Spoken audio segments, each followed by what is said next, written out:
Question number 25वां से हम शुरू कर रहे हैं और 25वां तक हम पढ़ा चुके थे, फिर भी हम 25वां का फिर से पढ़ा रहे हैं, मतलब रिवीजन करा रहे हैं। आप लोग करिए, ठीक है दोस्तों। और अगर आपको अच्छा लगेगा तो आप लोग लाइक, शेयर, कमेंट और सब्सक्राइब जरूर करिएगा। हम आगे शुरू करते हैं। ज़्यादा बात करने से अच्छा है कि हम स्टार्टिंग करें, ठीक है। मध्य स्वर किसे कहते हैं? मध्य स्वर किसे कहते हैं? मध्य स्वर किसे कहते हैं? अ को कहते हैं मध्य स्वर, ठीक है। क्वेश्चन नंबर 26वां, भाषा विज्ञान की दृष्टि से बड़ा ऊ किस प्रकार का स्वर है? भाषा विज्ञान की दृष्टि से बड़ा ऊ किस प्रकार का स्वर है? तो यह पश्च स्वर है, ठीक है। निम्नलिखित में से 27वां, निम्नलिखित में से कौन सा स्वर समृद्ध है? तो ये है छोटी ई, ठीक है दोस्तों। क्वेश्चन नंबर 28वां, अर्ध विवृत स्वर है। अर्ध विवृत स्वर कौन सा है? तो ये है ए, ठीक है। क्वेश्चन नंबर 29वां, स्वर ध्वनि के प्रकार है। स्वर ध्वनि के प्रकार है तो दीर्घ है, लुप्त है, ह्रस्व है। तीनों स्वर ध्वनि के प्रकार होते हैं, ठीक है। क्वेश्चन नंबर 30वां, हिंदी की अग्र और अवृत्ताकार समृद्ध स्वर ध्वनि है। हिंदी की अग्र अवृत्ताकार समृद्ध स्वर ध्वनि है। ये कौन सा है? छोटी ई है, ठीक है। स्वरों के उच्चारण में लगने वाले समय को क्या कहते हैं? स्वरों के उच्चारण में लगने वाले समय को क्या कहते हैं? तो क्या कहते हैं? मात्रा कहते हैं, ठीक है। क्वेश्चन नंबर 32 मतलब 32वां, मात्रा स्वर को क्या कहते हैं?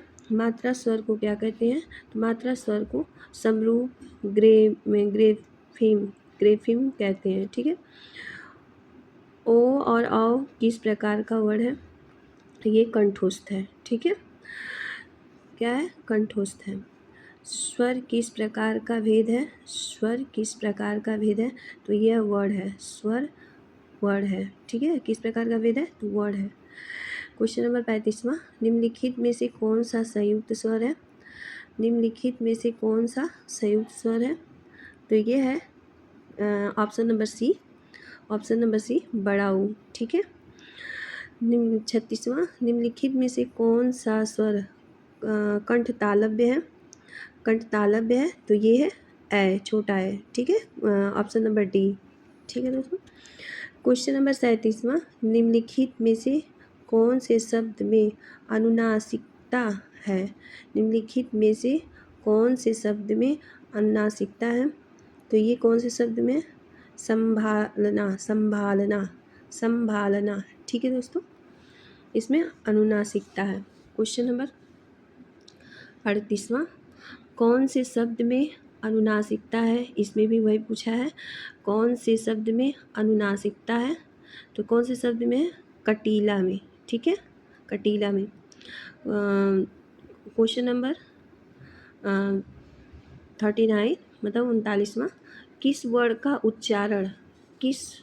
का उच्चारण स्थान कंठ तालु से होता है?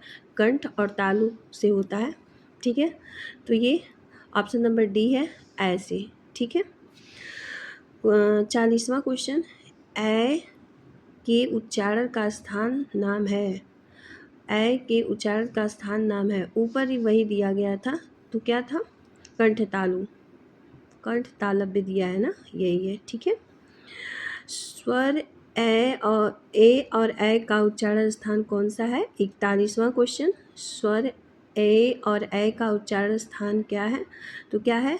कंठ तालव्य है, ठीक है दोस्तों, ऑप्शन नंबर सी। 42वां क्वेश्चन, मात्रा के आधार पर स्वर कितने प्रकार के होते हैं?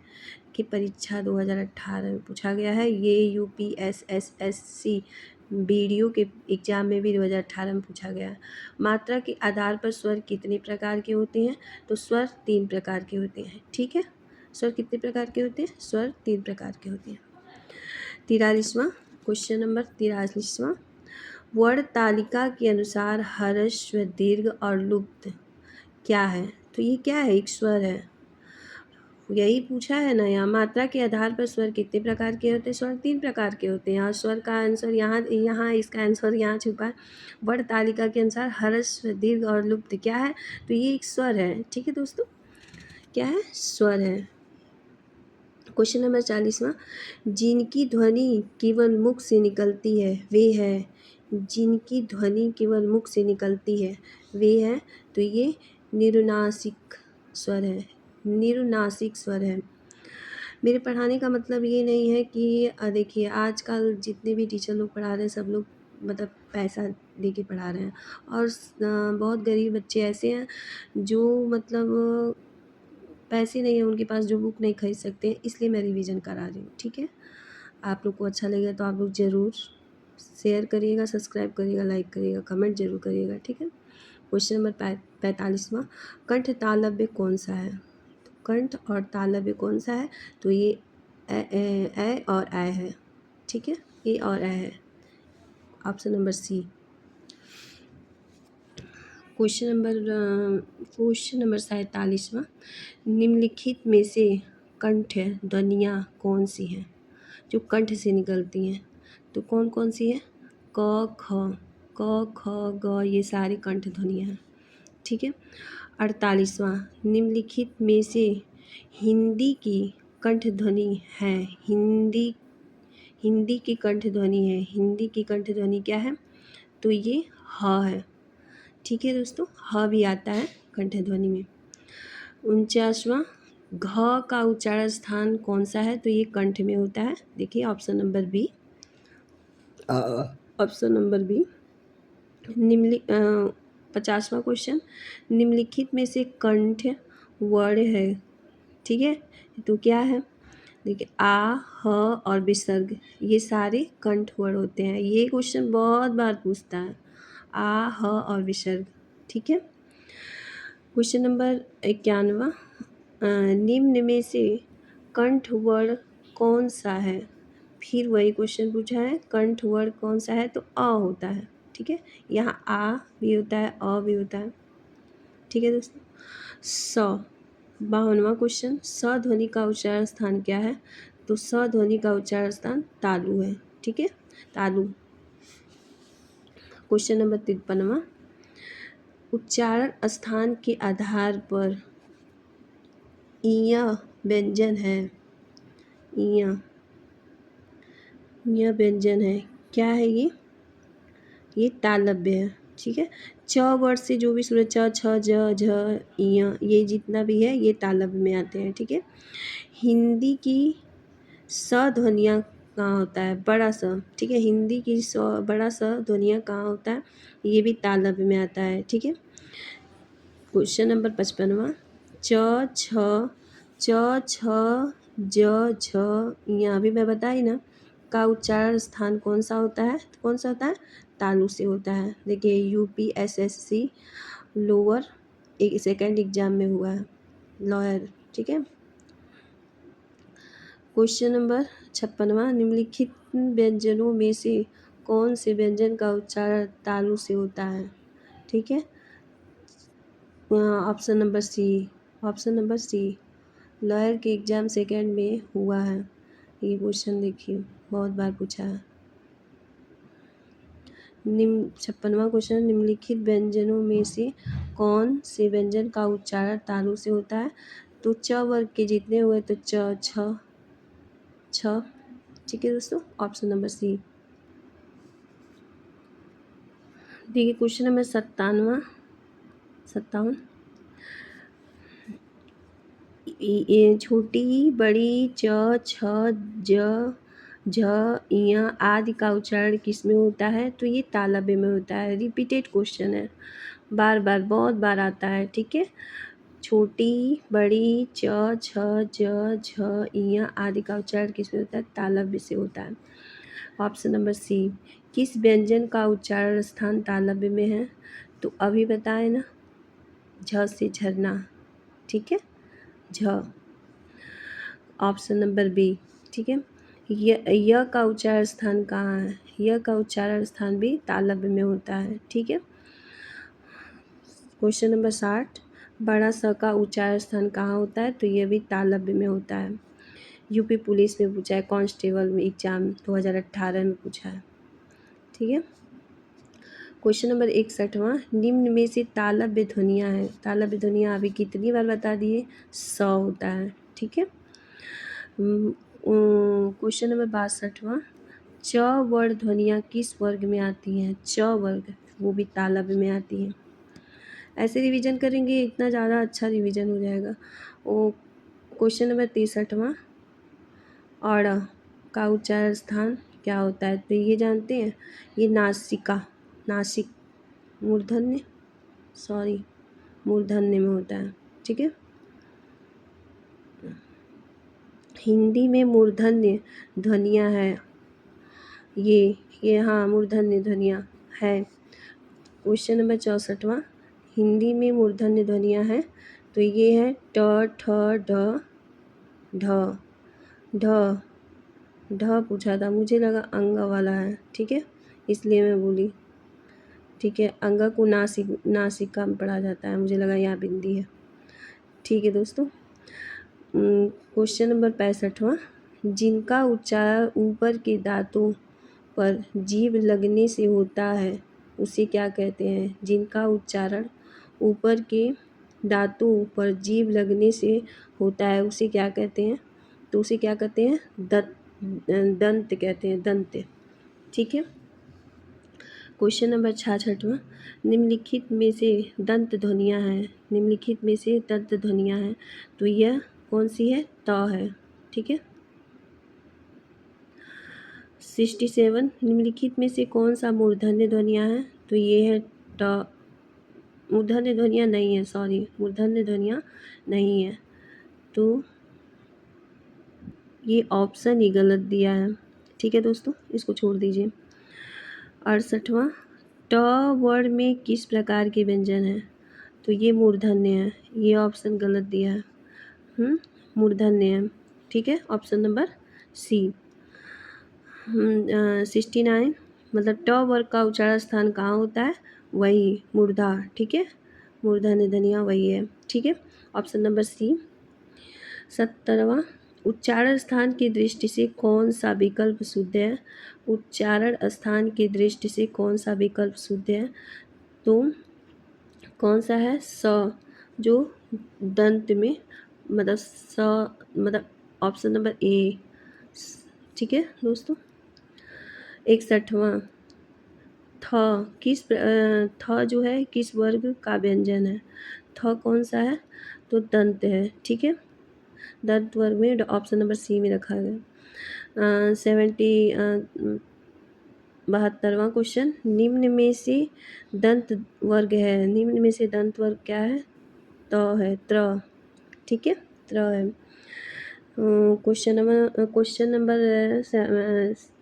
73वां, द ध्वनि का उच्चारण स्थान के आधार पर होता है। द ध्वनि का उच्चारण स्थान के आधार पर होता है। किसके आधार पर होता है? ये भी दंत ध्वनि के आधार पर होता है। ठीक है।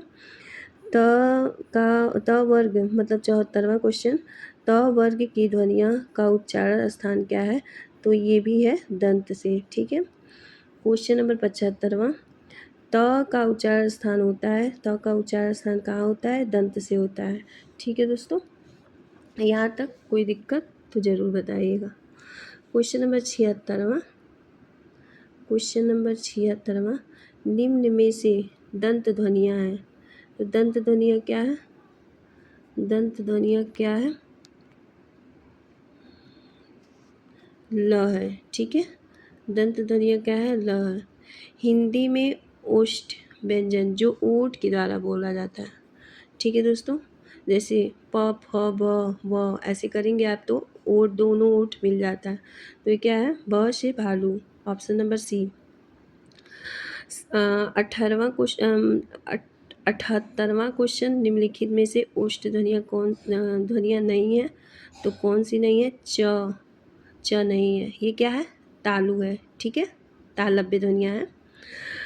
तो ये 79वां, हिंदी की ब ध्वनियाँ किस में आती हैं? तो कौन सी आती हैं? ओष्ठ में। ठीक है, ये ओठों के द्वारा बोला जाता है। ठीक है। क्वेश्चन नंबर 80, इनमें से अंतस्थ वर्ड है। ठीक है, ये कौन सा है? व है। ठीक है, अंतस्थ व्यंजन हैं। अंतस्थ व्यंजन देखिए य व र, य व र अंतस्थ व्यंजन कहलाते हैं। अर्धस्वर, अर्धस्वर य और व को अंतस्थ व्यंजन भी य व र, अर्धस्वर आधा स्वर जिसे बोला जाता है य और व को ही बोला जाता है। ठीक है। क्वेश्चन नंबर 83, इनमें से कौन सा वर्ड स्पर्श व्यंजन नहीं है? कौन सा वर्ड ये स्पर्श व्यंजन नहीं है? तो यह नहीं है, क्योंकि यह कौन सा व्यंजन है? अंतस्थ व्यंजन है, अर्धस्वर है। ठीक है। हिंदी में से हिंदी में से कौन सी ध्वनियाँ अंतस्थ नहीं है? ये कौन सी ध्वनियाँ नहीं है? ब। ठीक है। क्वेश्चन नंबर 85, निम्नलिखित में से अर्धस्वर कहलाता है। अर्धस्वर क्या कहलाता है? यह अर्धस्वर कहलाता है, य व र। ठीक है। क्वेश्चन नंबर 86वां, सही कथन चुनिए। य और व ध्वनियाँ अर्धस्वर कहलाती हैं। पहला, व्यंजन का उच्चारण बिना स्वर की सहायता से हो सकता है। दूसरा, अवधेश का विग्रह अव प्लस देश होता है। तीसरा, हिंदी में व्यंजनों की संख्या 60 है। तो कौन सा सही है? तो पहला ही सही है। अर्धस्वर क्या होता है? अभी बताएं ना, यह और वह होता है। क्वेश्चन नंबर 87, निम्नलिखित में से कौन सा अंतस्थ व्यंजन है? तो अंतस्थ व्यंजन ल है। ठीक है। 88वां क्वेश्चन, ल ऑप्शन नंबर ए। 88वां, प फ ब भ म व्यंजन है। कौन सा व्यंजन है? तो ये कौन सा ओष्ठ व्यंजन है। ठीक है, जो ओठों के द्वारा बोला जाता है। आप बोल के खुद देख लीजिएगा। ठीक है। युवा कल्याण विकास दल ये पूछा गया था। ऑप्शन नंबर बी सही है। निम्नलिखित में से 89वां क्वेश्चन, निम्न में से कौन सा ओष्ठ वर्ण में होता है?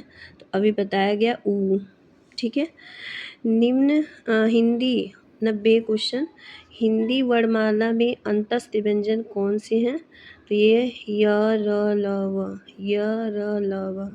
ठीक है, ये अंतस्थ व्यंजन है।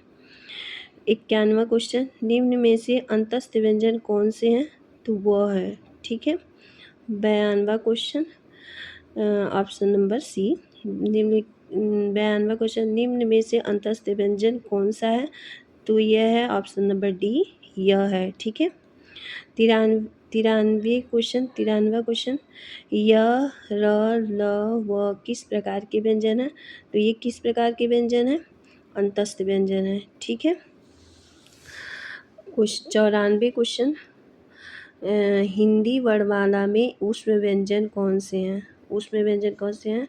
बड़ा सा, षटकुरवा सा, छोटा सा और ह। ये क्वेश्चन बहुत बार रिपीट होता है यूपी पुलिस में, सीटेट में और यूपी टेट में। ये रिवीजन लगातार बहुत बार आता है।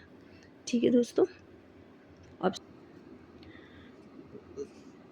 क्वेश्चन नंबर 95, उच्चारण के दृष्टि से बड़ा सा, षटकुरवा वाला सा और छोटा सा व्यंजन किस प्रकार की हैं? अभी हम आप लोग को बताएं, ये ऊष्म व्यंजन होते हैं। ठीक है। ऑप्शन नंबर सी। 96 वाला क्वेश्चन, मतलब इनमें से ऊष्म व्यंजन नहीं है। तो कौन सा नहीं है? अभी हम आप लोग को बताएं, ह भी ऊष्म व्यंजन होता है, षटकुरवा वाला स भी ऊष्म व्यंजन होता है, बड़ा स भी ऊष्म व्यंजन होता है। तो क्या नहीं है? ऑप्शन नंबर डी जो ल है वो नहीं है। ठीक है। 97 क्वेश्चन, बड़ा सा, षटकुरवा सा और स के अंतर्गत आते हैं। तो ये क्या है? ऊष्म व्यंजन है। ठीक है दोस्तों। 98 क्वेश्चन, निम्नलिखित में से ऊष्म व्यंजन कौन से हैं? तो ऊष्म व्यंजन कौन से हैं? स, छोटा सा। ठीक है। 99 क्वेश्चन, ऊष्म वर्ण है क्या है? ऊष्म वर्ण क्या है? स, बड़ा षटकुरवा सा, और छोटा सा। ठीक है। क्वेश्चन नंबर 100वां, कौन सा उसमें व्यंजन नहीं है? तो कौन सा नहीं है?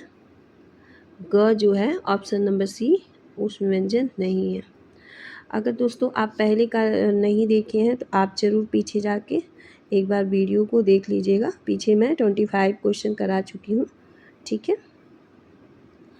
जीके इंडिया में जाइएगा, आप देख लीजिएगा। ठीक है दोस्तों, अब देखिए 101 से हम बंद करते हैं और हम कल ये रिवीजन कराएंगे। और जो भी आपको दिक्कत लगेगा ज़रूर पूछिएगा। अगर थोड़ा बहुत गलत हुआ होगा कहीं पे तो आप माफ़ करिएगा। मैं इससे अच्छा करने की कोशिश करूँगी। और लाइक शेयर कमेंट और सब्सक्राइब ज़रूर करवाइएगा। ठीक है दोस्तों, बाय।